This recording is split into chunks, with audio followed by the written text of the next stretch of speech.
Hello দিদি, কোথা থেকে এসছো বলো? আচ্ছা একটু জোরে বলবে। হ্যাঁ অনেক ক্রাউড তো আমার। পান্ডুয়া থেকে এসছে দিদিরা। কেমন লাগলো আশিক জুয়েলার্স এসে? মানে রেঞ্জের অনুযায়ী একদম সুন্দর, মানে মনের মতো পেয়েছি। এখানে এসে আমি একবার এসেছিলাম, আরো একবার এসেছি। আমার খুব ভালো লেগেছে। মানে আমাদের মতো মানুষের জন্য ঠিকঠাক। বিয়ের কেনাকাটা। আচ্ছা দিদি কি কি পারচেস করেছে আমি একবার দেখাবো। দেখো কত সুন্দর একটা নেকলেস, ভীষণই সুন্দর ডিজাইনের, এবং একটা কান চেনের সাথে রয়েছে ভীষণই টানা, ভীষণই সুন্দর। আর রয়েছে একটা জেন্টস চেন রয়েছে, নবাবী চেন, দেখো ডিজাইনটা। আর এখানে একটা পার্লের চোকার নিয়েছে দিদিরা।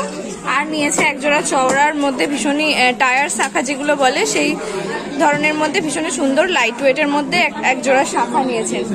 আবার আসবো পরে, আবার বাকি আছে, এখান থেকেই নেব। Thank you so much.